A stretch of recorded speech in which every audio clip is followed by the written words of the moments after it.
There's so much to talk about with my guest today, Roger Nygard, the director of The Truth About Marriage, which is actually, it's out currently. Yes, just released, so go get it. Just released. We're going to talk about that documentary. Also, director of one of my favorite documentaries, Trekkies. That's where it all started, where I got the documentary addiction. Oh, God. Yeah. Yeah. Just as a fan of documentaries and a filmmaker myself, just documentaries are, I don't know, my personal favorite, especially when I go to film festivals. You know you're going to have a good experience with the narrative films. It could be a mixed bag. But also, you're the editor behind some of my favorite shows. Curb Your Enthusiasm. Most recently, season 10. And Veep. Yes, the last 3 seasons I was on that show. And Bernie Mac. I don't know. You can look up Roger Nygard on IMDb, and we'll get into all of that. Before we launch in and talk about The Truth About Marriage, because I really want to know the truth. I want to know the truth. Yes. Well, I mean, we were talking before the podcast that this documentary could be like a 9-episode miniseries on Netflix or something. It really is like it's so rapid fire in terms of the topics and the subjects. Even some of the sort of topics you touch on could be the subject of their own documentary. Netflix executives who are listening, take note and contact me for future series potential. They should. But it all started with Trekkies, which I, just as a Star Trek fan, and I know you're a Star Trek fan, that film, I mean, it really sort of gave you an insight to fandom that we'd never seen before. Yeah, it was the first of its kind, first fan documentary. However, there was one that I got my inspiration from, which is a very little-known documentary. It's only a half an hour long. It's called Mondo Elvis. Right. And that's the origins for me of that format. But no one had ever done it like as a feature. That was the first time. I've seen Mondo Elvis. It's a great short. I think we covered it in an old issue of Film Threat magazine in the print days.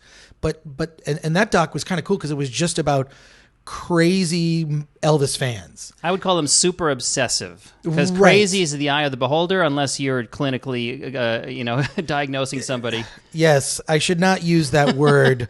I should not use that word so flippantly. But I mean, there were just like, I mean, they're Elvis impersonators, Elvis collectors, and I guess, I mean, I didn't notice it at the time when I saw Trekkies, but I guess maybe that inspired it, being a Star Trek fan. So how did the Trekkies thing evolve? Well, that was Denise Crosby's idea. I had cast her in my first feature film in a dramatic role. She had just come off of playing Tasha Yar, obviously, and we stayed friends after this film. It was called High Strung, my first low-budget feature. Years later, she said someone should do a documentary about Star Trek fans, because she'd been going to the conventions and had seen the world of fandom and how weird and bizarre and fun it is. And I said, I can't believe no one's done that yet. It seems so obvious. Of course. Right. And no one had. So we found some producers, Neo Motion Pictures, who put up enough money to shoot one weekend at a convention that Denise was invited, where she was invited to speak.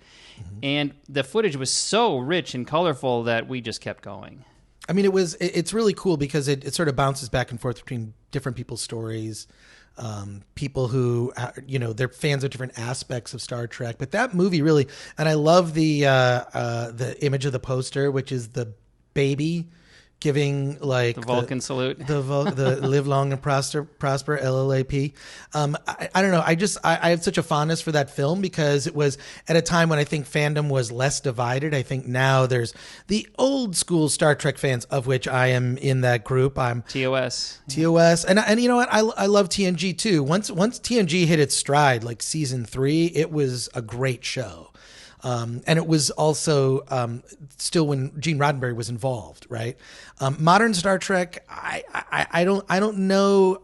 Are there Star Trek fans that are as big as of fans of the new Star Trek as of the old Star Trek? Sure. I don't think that the amount. Well, let me back up a little bit. Let me just say that I think Trekkies is a very flawed film. It was my first documentary.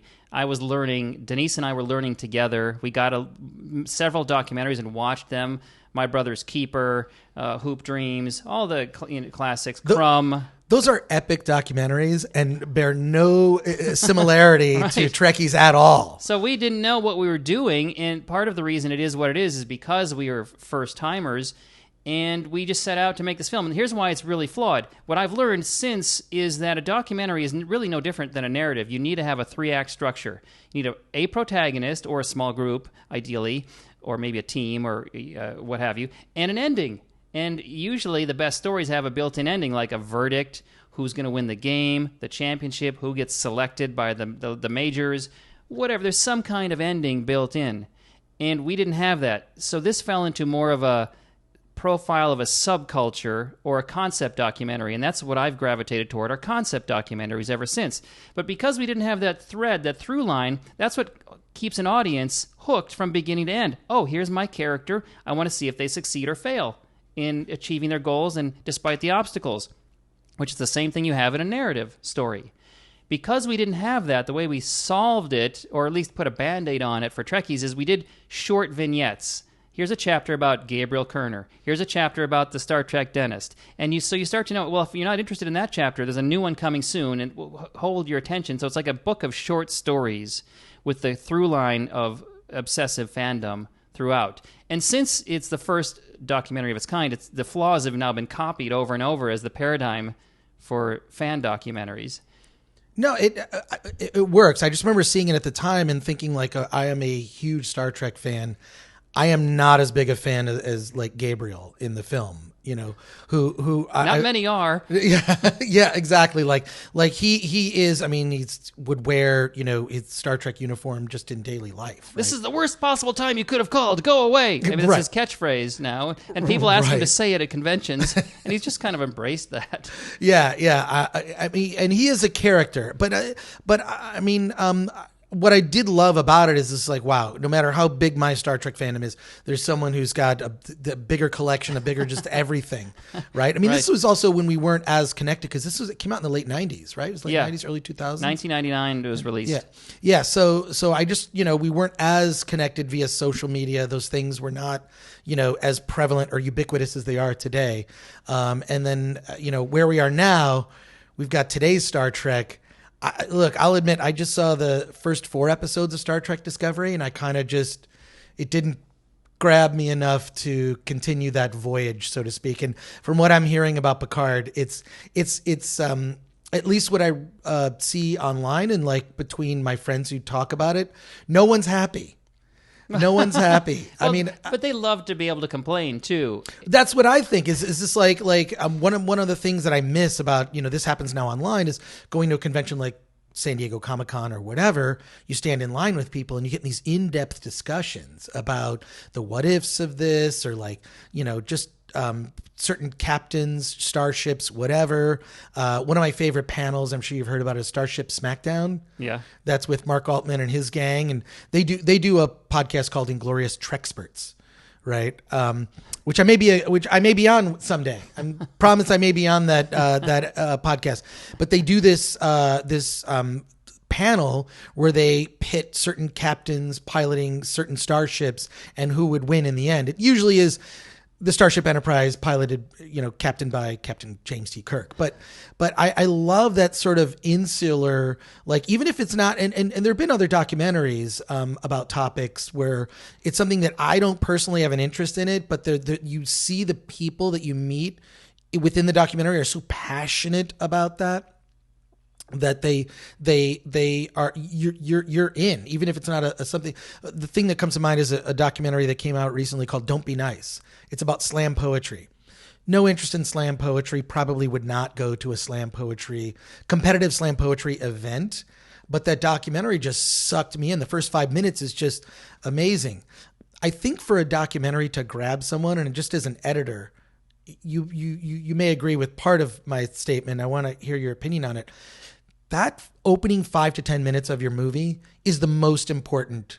I mean, in addition to your ending. Oh yeah. And satisfying. Agreement. How long do you spend on that opening scene? How much does it change in the development of your film? And then, you know, like, I just feel like that's when you grab people with a topic they may not be interested in. It happened to me with the slam poetry, obviously with Trekkies, but I was already predisposed to like it.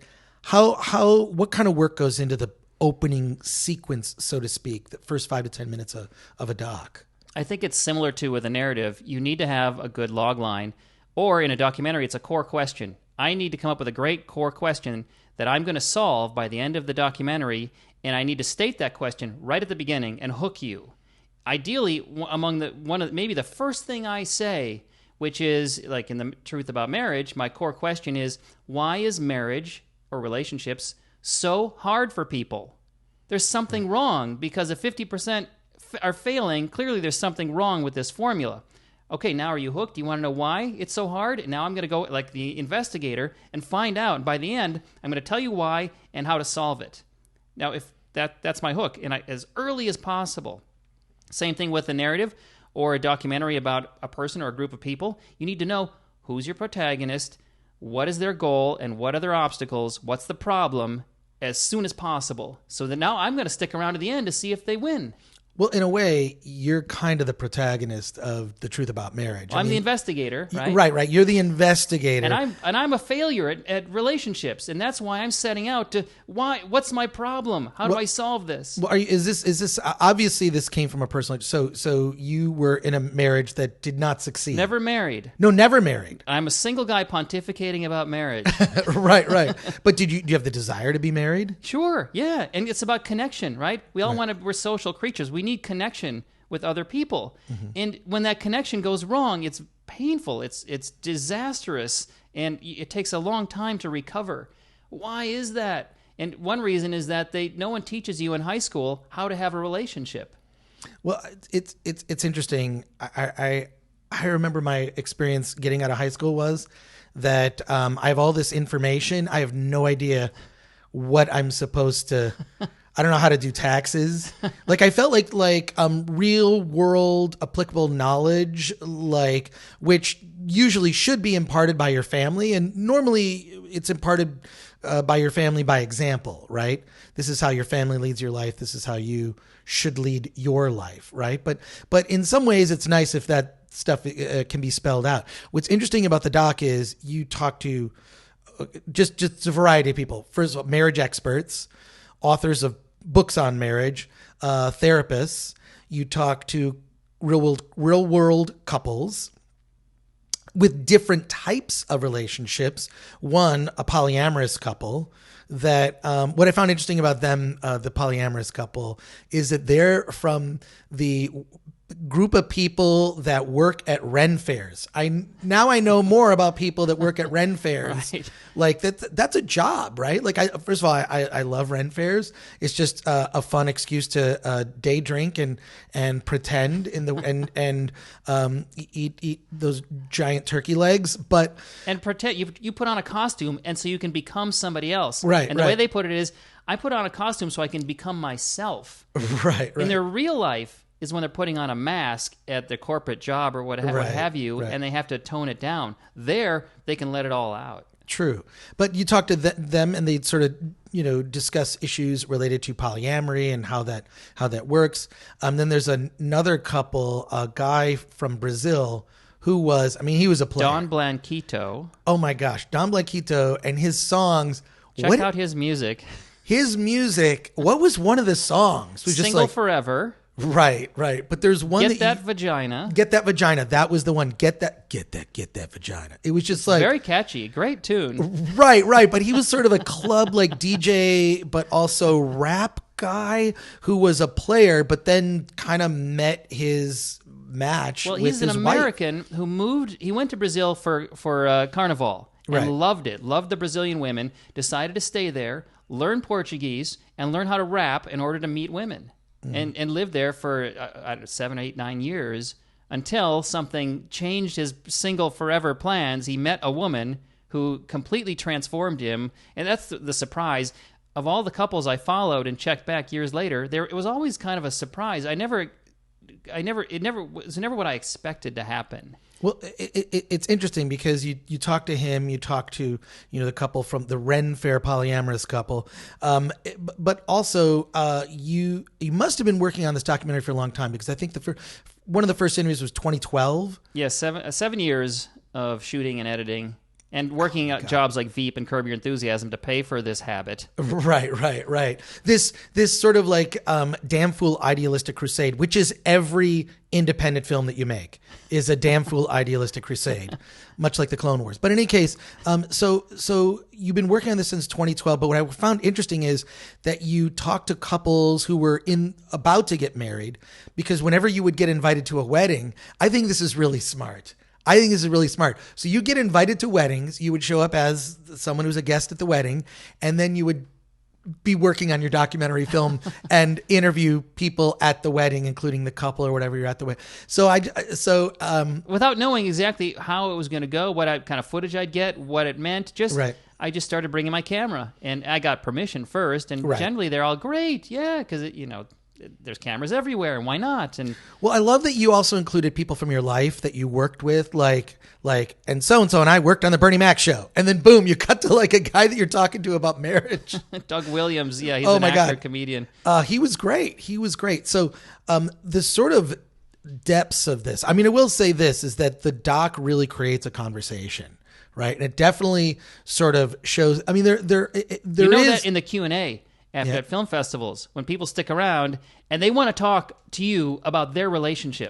Right. Not about the budget or how long it took you to shoot. I heard last week's podcast, and those are the number 1 and 2 questions. Yeah. No one's ever asked me that. They want to know what choice should I make in my relationship? Now I'm an expert. I talk to the experts, and I can tell you what they said. Right. And they all say the same thing. They pretty much echo the same thing, that men need to listen and not be in such active mode. Terrible listeners. It's counterintuitive. The way men think they should listen. Well, first of all, we assume our partner needs what we need. Right. And then we give them what we need. And they don't. And then it doesn't help. It makes it worse. You have to learn what your partner needs and give them what they need, and vice versa. And what the feminine needs, and men and women are both masculine and feminine. You could have we all have a percentage of both. Men typically have more masculine, obviously. So the feminine needs about 15 to 20 minutes of listening per night, per day. It's like a vitamin, a relationship vitamin that she needs to feel satisfied. And if you're not providing enough of that, there's going to be frustration and problems and difficulties in the relationship. As Dr. Gottman told me, relationships naturally deteriorate over time if you don't put conscious intent into it. Right. You're on your way down. As soon as you start a relationship, it's on its way to being over unless you work on it. And so you've got to give that listening time, and don't try to fix anything. Don't offer suggestions. Just shut up.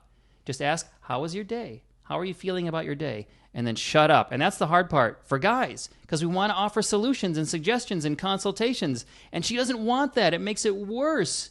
She just needs to she's processing the emotion of the day and needs to let it out. And sometimes a man does too when he's in his feminine.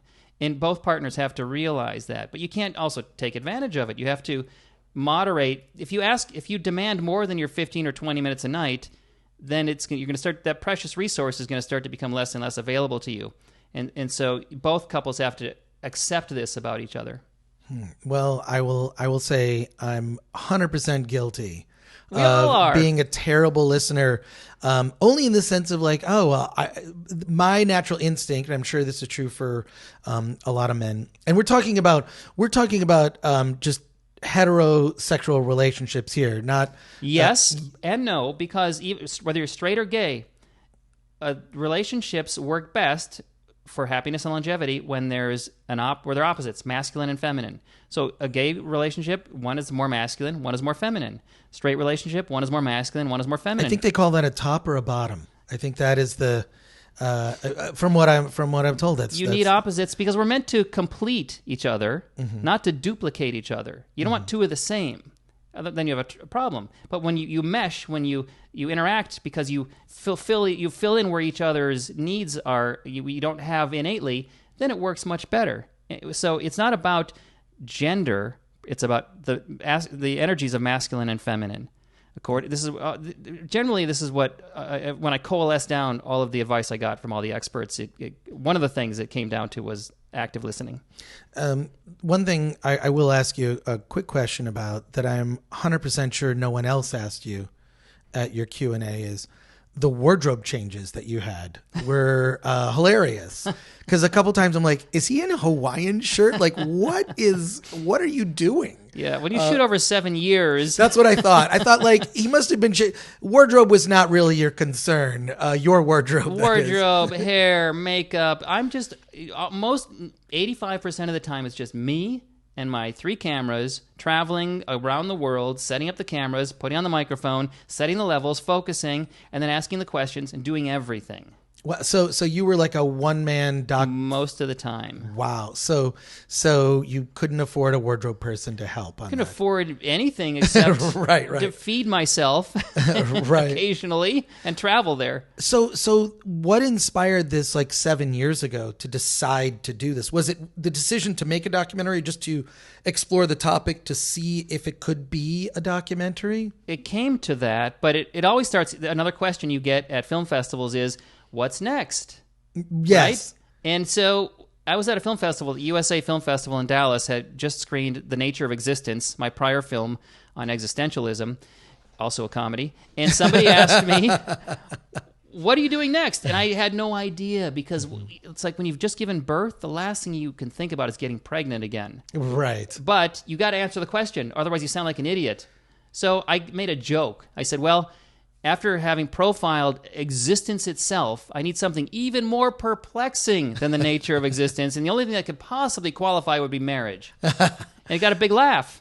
So I worked that into my routine, and then I started thinking, maybe that is a good idea. Well, I can tell you what your sequel to this movie is going to be. It's pretty easy. It's The Truth About Divorce, because I think if you did something about that and you talked about our legal system, it would just show you how episode crazy. 2 on Netflix could be The Truth About Divorce.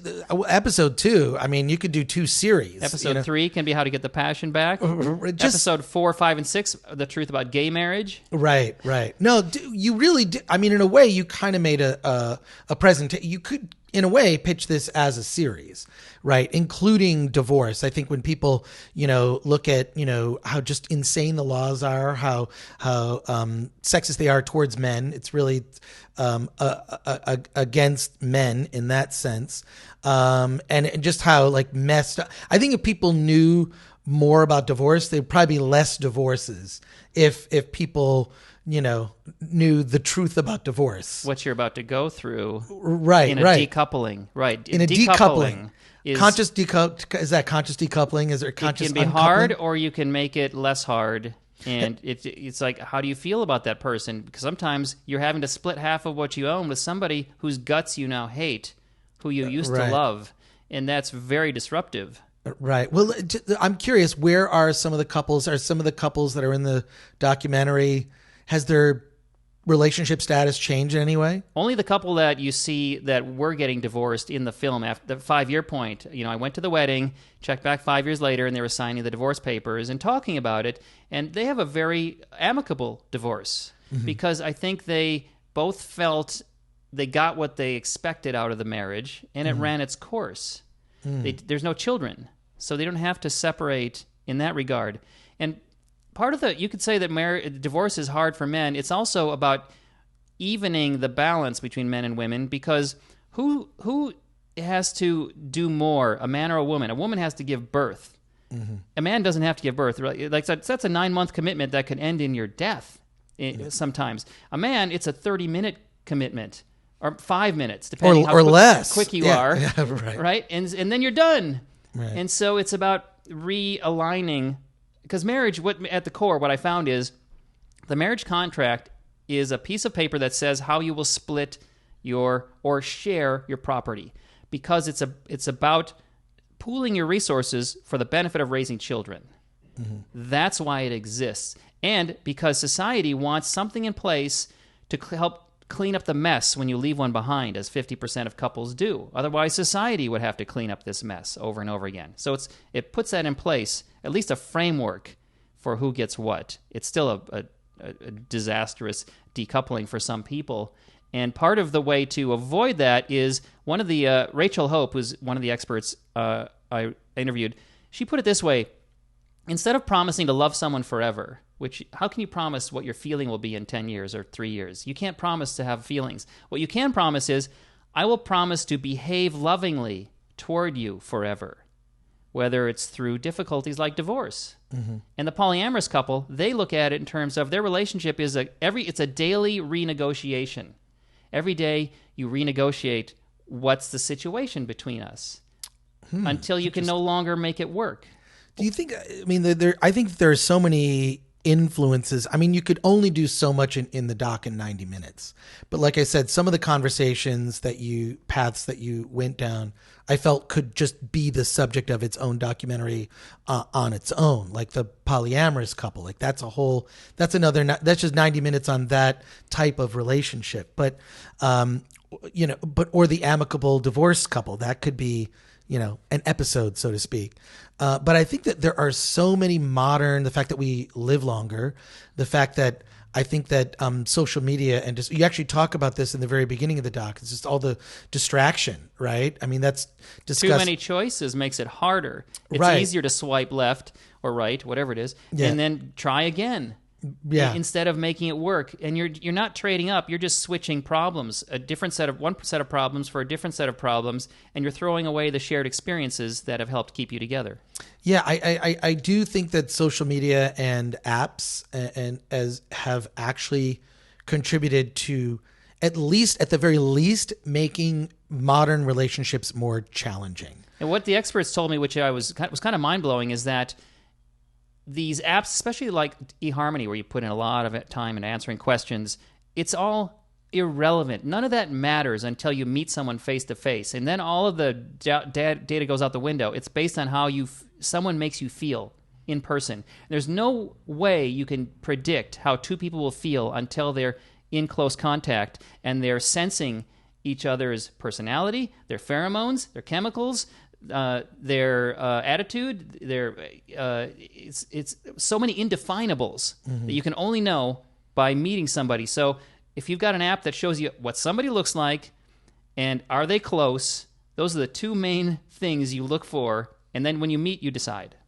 Well, I will say I am not married, but I have been married. I actually liked being married, but I'm also, I would consider myself a serial monogamist. I'm just, had a series of long relationships and very happy in a relationship now. And I can tell you what I may have learned. Yes. And that I like to pass on to my single friends who are still swiping. A little wisdom. Well, the one thing I learned is that I think if you're going to be searching for a connection, I think it's more fruitful to search for someone that has a connection where you have shared values. I think in the long run, that's where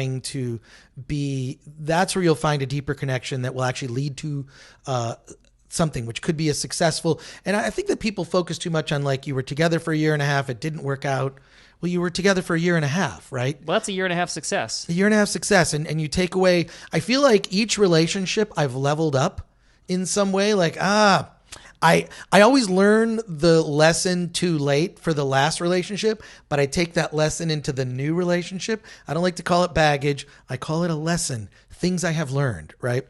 But the thing that I think shared values is actually more important. Right, your core values don't change for the most part after age 26. They're set for life. But I think that what I see people focusing on, at least in online, is inconsequential data points. And by that I mean, my favorite music is my favorite whatever. I mean, like, it's better to have different music tastes, because then you challenge each other and you improve each other's music collection. I can't tell you how many differences there are in my girlfriend and her taste in food, her taste in music, her taste in movies. We both love, the one thing is we both love movies. I mean, that's the thing. It's like, no, we love to go see movies together. That's a thing that we just love to do together. But she introduces me to all sorts of, like, Chinese drama or this or music. There's a band called BTS, apparently very popular.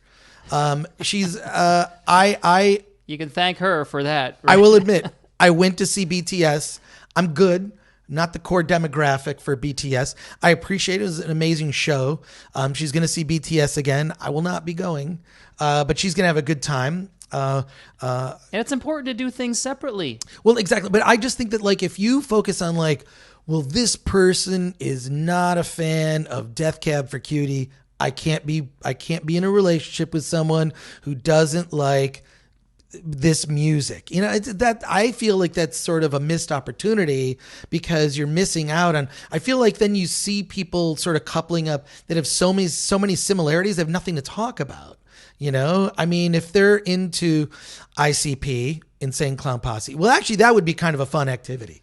Dress as a clown and go to an ICP thing, or maybe not. Maybe I feel like something dangerous could happen there if you're at an ICP event, Insane Clown Posse. Look that up. Anyways, I feel like the inconsequential data points, I feel like people focus too much on that. And then you see couples that look like a carbon copy of each other. They both dress goth, or they both dress this way, or they have so many similarities. It's like they got together because we have so many things in common, but the things in common is not what I think is successful for long term. It's good for maybe like, hey, we could be friends and we'll hang out and because we go to the same things, we like the same music and food and whatever. But I think that gets boring. I think it's important to challenge yourself, because also if you limit that, I think you limit your options then. Right? It's like if you're looking for, I think what I'm saying is if you're looking for a certain type, and I think that people do have types, right? The thing that I discovered is that the type that I had, because I know certain people like will seek out a certain ethnicity. I did not. I looked for, but I tended to go, what ended up happening with me is that I always end up a girl with glasses.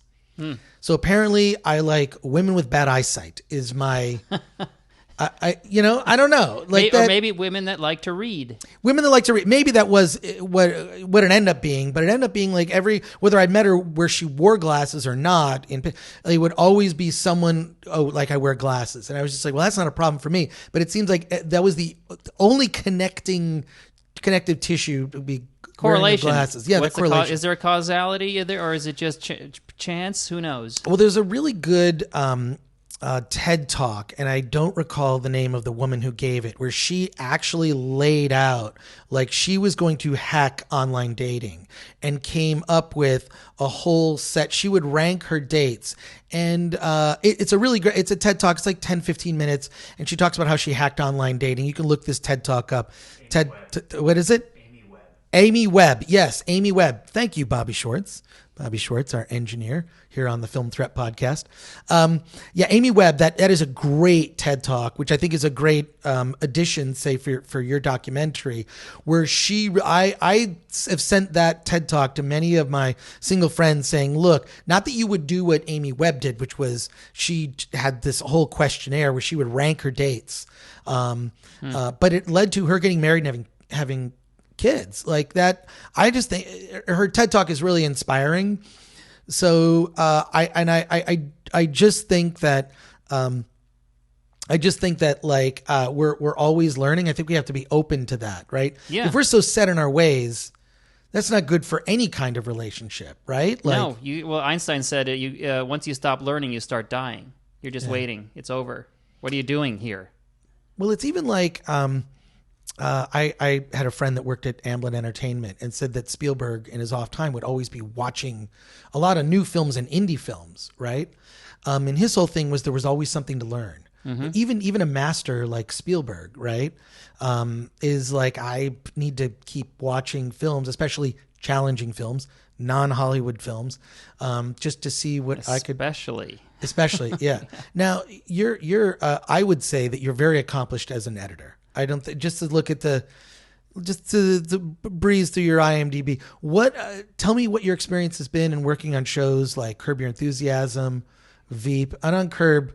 Do you deal with Larry David at all? Yeah, he comes and sits in the room, and we start each day usually with a little bit of talking, a little chat about what just happened during the day, maybe something funny that happened to Larry on the way in.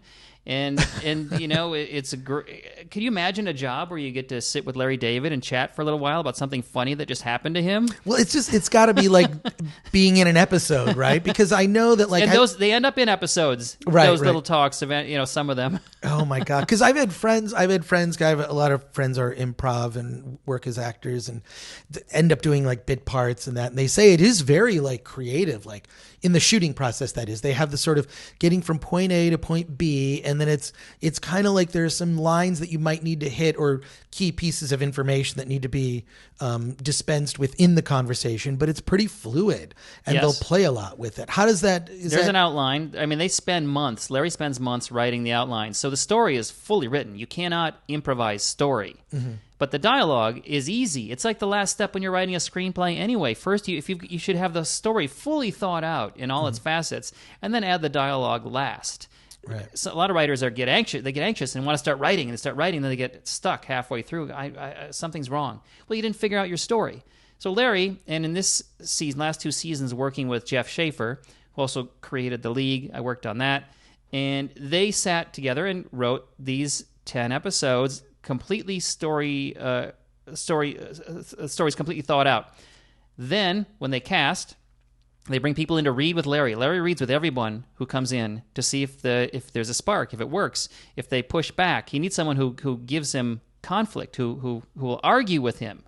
And if they do, and he feels a connection, like J.B. Smoove, who plays Leon Black. I love him. I His asked Larry about so casting great. Leon, and he said he knew before Leon said his first line of dialogue, he was on the show. His facial expressions made Larry laugh. He just came in and did his trademark looks, and Larry was laughing already. And so they improvised the entire scene. Every take is different until they finally feel like they got it. Last take. So when I'm editing, I usually will start with the last full take. Cut an entire scene from that one take, and because they shoot multiple cameras, so I've got multiple angles. And then I work backwards to try to beat it, to see if I can find nuggets or gems from earlier takes that I can insert into that run. Or occasionally they had it on the first take, and then the notes they gave put them into a new direction. And that often occurs when we're working in the editing room going, it's just not working. Let's look at that first take before we ruined it. Right. Well, how do you know when it's done? I cut together a kitchen sink edit of everything that I think is funny. So most of what you see on a show is what I think is funny. Mm-hmm. 80% is what I'm shooting for, is hitting an 80% ratio of choosing the right takes. And then Larry comes in with Jeff Schaffer, and he'll watch all the footage. We'll watch it together, and he'll make comments. Oh, let's try that joke in as well. Or how about that take? And then I take all his thoughts and go and jam in all this new stuff into the cut gets even bigger. Whatever I can fit in of all of it. Now we look at this that has everything that I like, that Larry and Jeff like, and we cut it down to time. So then it's a winnowing process of what we absolutely can't lose, and everything else goes. Now, was Veep similar? I would say that some of the dialogue is so on point with like the insults. Just some insults where you're like, how would those words even collide? Well, that's or was it more scripted? scripted? It's a fully scripted show, but they will do multiple alternate lines of dialogue while shooting, trying to make it funnier and better. And sometimes the first joke was better, but often the new lines they come up with the day of are the best lines. And when they're insulting a character, there's a scene coming up, like when Jonah's got a scene coming up, and we need a new insult for Jonah. Right. So all the writers are told to come in tomorrow with your 10 best Jonah insults. So then Dave Mandel has a list of 100 Jonah insults, give or take, and he can pick his favorites out of there and assign it. Try this one, try that one. And so then one way you get these incredibly creative stringing together of colorful thoughts all in an insult. Oh my God, that show was just. I'm sorry to see it end. I'm glad they actually got to do a final season with kind of a capper on it, which I thought was so fantastic. But I'm glad that Curb Your Enthusiasm is still continuing. Have they said if this is the final season? They always say this is probably the last season. Larry knows? will keep making the show as long as it interests him, and I don't see why he would stop being interested in doing it, because it's so enjoyable for all involved, including him. Yeah, I got to say this season is really good. JB Smoove, just anything he does. The thing with I don't know if it was with the blow up doll. Oh my God, that was so good. That was I just feel like there's so many things, and I don't know how Larry David gets away. First of all, I love that he does, but how like all this stuff just like, okay, the cancel culture has not come for Larry David. In fact, I think if cancel culture came for Larry David, he wouldn't care. He'd think it was funny. Well, he'll make it an episode, and he did get into it a little bit. In the Me Too movement is covered a little bit, I think, in episode 3. Right. He touches on it. He's not afraid of anything or anybody, because why should he be? Exactly. Or the episode where he loved wearing the MAGA hat because then just people would leave him alone in Hollywood. People repellent is to wear a MAGA hat. He just wears the hat. Oh my God. Yeah. My favorite, or one of my favorite episodes is episode 9. I worked on 5, 7, and 9 this season, and 5 just aired. 9 is called Beep Panic. And it's, how people are texting and they don't realize the light has turned green. Right. Oh, yes. And so you're behind them and you beep. Yeah. And then they panic and go. And so there's a whole episode about that concept. And it's so much fun how Larry is in both situations in the episode. And of course it comes around to bite him in the ass. But it's such a wonderful episode. Oh my God. Well, first of all, that's a real thing. I just think that I'm not sure what it's like in any other city, but in Los Angeles, everyone is on their phones when they're driving. If you're first in line and you've got to go when it's green, you're not allowed. You can't. Right. You should not be looking at your phone. You should not be looking at your phone. You should or get that. I just got the CarPlay. Have you had CarPlay yet? No. This is great. I don't know, where you just basically say, "Hey Siri," and then that may activate my phone. I don't know. And you can dictate a text while you're driving. It's the greatest thing ever. It's CarPlay is just I don't know. I'm just as long as it keeps your eyes on the light, I'm happy. I cannot tell you, especially going down the 110 south to the whatever. When you explain traffic to anybody about how to get anywhere, you just sound like an episode of The Californians on SNL. But like everyone's on their phones, it's infuriating, even though it is technically against the law to hold your phone. Everyone does it, and I will do it at a stoplight.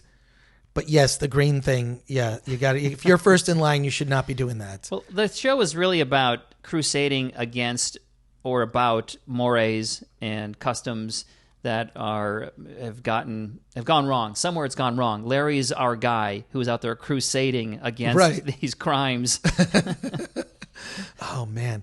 So working in that is clearly it's sort of it's interesting because your career is you've had sort of one foot in the working on all these shows that pay pretty decent. I'm going to guess they pay decent, you're editing these shows, working on other stuff, but you've always had your foot in the indie realm. You've always said, I relate to that so much. I've always sort of had here's the day gig, or here's the thing I'm, making my monthly nut, so I can exist in this overpriced town of everything's overpriced. I got in a conflict with my girlfriend recently over that. We went to this bar where the cocktails were too expensive, just too expensive. You got to pregame, you got to take a roadie, or you got to, anyways, not going to get into that. Sidebar. So, yes, forget that sidebar. I'm just saying you've had, it's nice to have one foot in but then you pursue your passion for, I can't do the same thing twice, so I need to mix it up. And one of the lessons I learned when making The Nature of Existence, which is about what is our purpose while we're here, I came to the conclusion that my purpose, or human beings' purpose, is to be creative in some way every day. If happiness is a side effect that comes from being creative, whether it's doing a podcast or writing a book or coming up with a new dance or designing a building or a business plan, it doesn't matter, plant a garden. For most people, the default is creating a new child, a new smaller version of yourself. Hopefully it's a better version. Right. And now you're going to be preoccupied with that for 18 years or however long it takes to kick them out of the basement once they're firmly burrowed in. But then they're gone and you're back to, what do I do? You be creative daily, even if it's 5 minutes. And then presenting the result of your creativity to the world or your social group. That's the source, or for me, where the greatest happiness comes as a side effect. That's what I learned from my last film.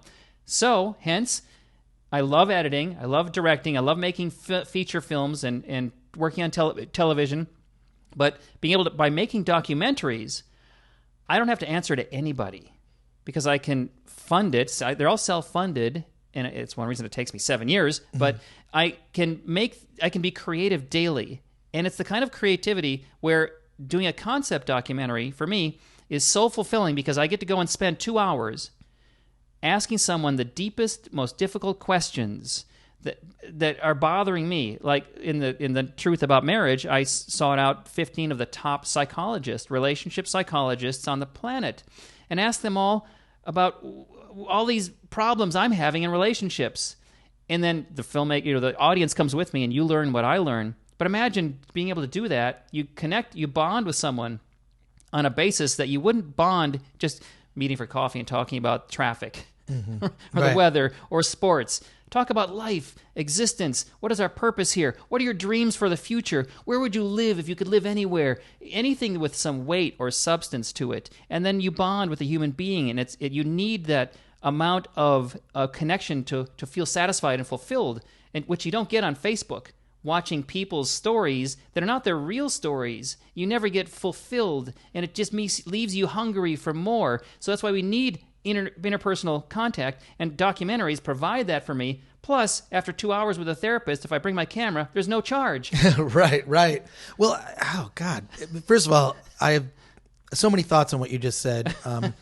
Philosophical rabbit holes that I've gone down generally lead to that the secret to happiness is purpose. Yes. And I believe that part of my purpose and part of my mission is to help, first of all, talk about filmmakers like yourself and movies that people should see that are outside the realm of Hollywood. And we're connecting on a personal basis by doing it together, not over the phone. Right. Yeah. It's so much different to be able to see you and to feel and to sense, your interpersonal, your body language, your expression.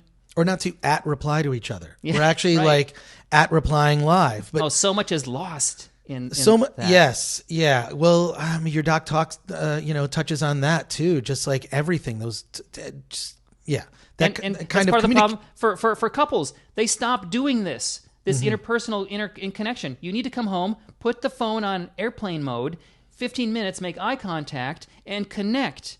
And they go home, they watch TV, they look at the iPad, they're not looking at each other, they start to take each other for granted, they're not expressing gratitude anymore, they're not thankful for each other, they become more and more the same, and the passion goes down because opposites attract, not sameness. And so to reestablish that, you need to purposefully put a 15 to 20 minute time period where you behave like you did on a date, where you ask each other questions about your life, the way you would ask a friend on a date. And people stop doing that with their partners. Well, it's interesting. Whenever I see on social media someone post this sort of long-winded tribute to their partner and pictures and all that, I think something must be wrong. Tell your partner. Just tell your... I always think like... In person. You don't need to post this on social media. No, it's not for us. It's for your partner. And I will say, just having posted, just dramatically reduced the amount that I post on social media, it's because I'm just happy in real life. I don't feel the need to get validation from strangers about some personal aspect. I mean, I do like to share a little bit about like what I'm doing. That's a great coefficient. If someone disappears from Facebook, you can go, wow, things must be going better in their life. That's kind of what I think. And the opposite, the more they appear on Facebook, oh, I feel so sad for them. Well, I always when I see those things that are like really long, and especially if it's a guy and it's just posting way too much and too much in gushing, I'm just like, why do you need to tell everyone this? You could tell your partner. Right. But who's listening? Someone's not listening. Who am I to judge? You know what I mean? I mean, everybody, you sort of like, we're all trying to set our personal preferences, like when you get a new computer and you have to, we're all doing that. We're in the constant phase of doing that with our lives. But I really love talking to filmmakers. That is sort of like my purpose, to really talk to filmmakers, help at least for an audience. They're not filmmakers. These are movies you should know about. And if you're a filmmaker, these are filmmakers that just are dispensing really useful advice that you could take into your project or kind of make your own. On that note, what have you learned as a filmmaker now, other than like have a good day job where you get to talk to Larry David about jokes? Storytelling. If you were in film school right now and you're studying filmmaking, or in any media department in any college, and your goal is to be a filmmaker or work in the film business, whether it's as a DP, an editor, a producer, wardrobe, it doesn't matter. Study story structure, study literature, take literature classes, read all the classics, read everything you can, read screenplays, and learn how stories are told. They demand that stories be told to them in a certain way. This 3-act structure, 4-act, 5-act structure, whatever. There are needs we have, or what we prefer, the way stories are told to us, and you need to learn them. And even if you're a DP, when you understand what's going on, okay, in this scene, the reason that they're walking to the table is because this is how, if you understand the story, you're going to light it better. You're going to shoot it. That helps tell the story better. Mm-hmm. I have had many assistants as an editor who I've asked, have you ever seen Straw Dogs or The Wild Bunch or 1, 2, 3, any Billy Wilder film at all? And they'll go, no, I've never heard of those. You must see these movies. You must absorb the language of cinema. And have you read these books? And I'll list, great books that I've loved in science fiction. Pillars of the Earth, Oh, I don't know that one. Ken Follett. I would never have read that, but an assistant of mine gave it to me who had read it and said, oh, you want to read this? And I said, that looks awful. It's about the building and designing and building of a cathedral 500 years ago in England. It sounds so dry. Well, I started reading it, and it's this thick. I couldn't stop. I couldn't wait to get home to read more chapters until I fell asleep. It's such good storytelling. And that's just one of thousands of examples. That reminds me of a book. Have you ever heard of Zen and the Art of Motorcycle Maintenance? Yes, wonderful. I love that book. What does it mean? What is it about? It's an alluring title, but it's a story between a father and his son. Right, but I initially read it because I was rebuilding a motorcycle. So I got sucked diverted for the wrong reason, and then exactly a 1972 Daytona Triumph 500 that I took apart to the frame and then reassembled.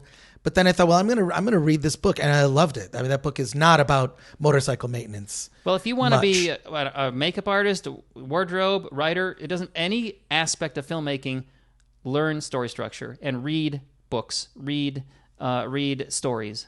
And there's a really useful, Bobby, what's that book? It's The Story Clock or the Story...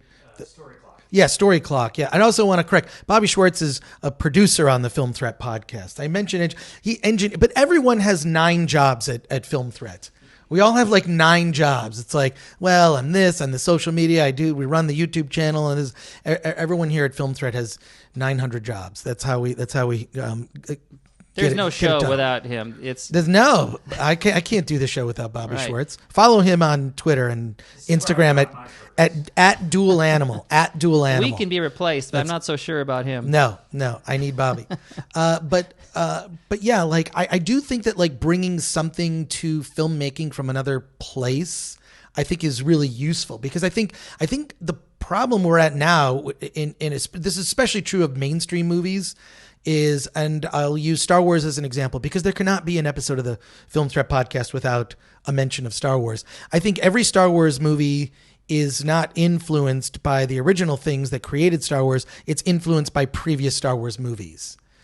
And I feel like Star Trek may even be the same way. Whereas the original Star Wars was influenced by the films of Kurosawa. It's influenced by philosophy. It was influenced by Flash Gordon and Buck Rogers serials of the 30s and 40s. It was influenced by, opera. It was influenced by so many philosophy and different things. And then you look at, to me, the J.J. Abrams Star Wars, and it's just influenced by other Star Wars movies.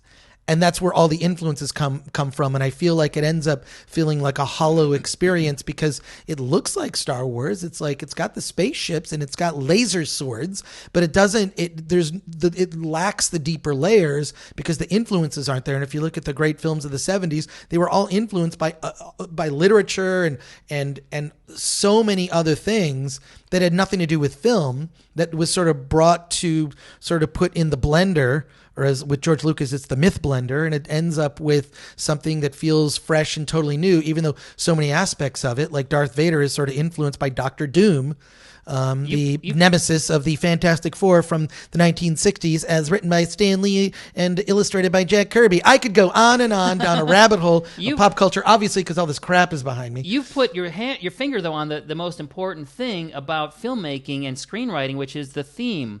What is your theme, right? At the basis of the original Star Wars, the basis of the original Star Trek, if you look at an original TOS episode, it's about telling a story about life in the 60s or 70s in the United States and dealing with social issues. It's not about space. I mean, space is the setting, but it's about telling social issues of the time and dealing with them.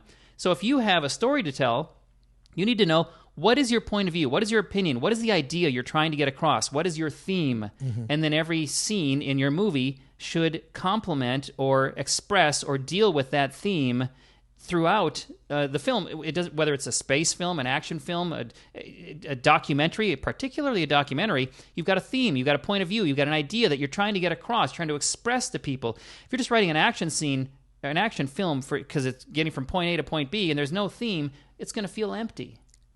Like many films I've seen recently. So have a point of view. You've got to have something to say to the world, right? What do you want the world to know? What do you want people to know about this universe that you're just busting to get this information out?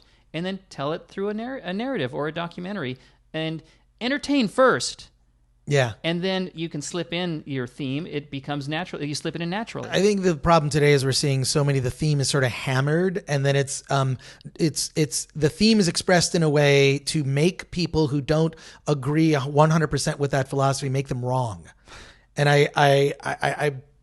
I don't know. I've just seen it kind of permeate a lot of, especially the major franchises, genre franchises have been sort of overtaken by an unnecessary agenda when, I think that like a lot of social issues were dealt with just more deftly, just more creatively. They're complex, right? They're complex. Best themes, there's no one side or the other. You can look at both sides. You can argue both sides. Yes. If they teach lawyers, learn to argue both sides of your case so you're ready. And the same is with your theme and with your story. The best villains are complex and sympathetic, and you understand why they're doing evil. Yeah, and they actually, from their point of view, they're actually doing good. Right. The bad. So, Roger Nygard, thank you so much for coming on the Film Threat podcast. The movie is The Truth About Marriage. Yes. But and it's out now, just out. You can, if you want to know where to find it, you can go to my website, thetruthaboutmarriage.com. Great, truthaboutmarriage.com. But also go down another rabbit hole of Roger's previous work. Really amazing stuff. Roger, thank you You're for welcome. being on the Film Threat podcast. Anytime. Awesome.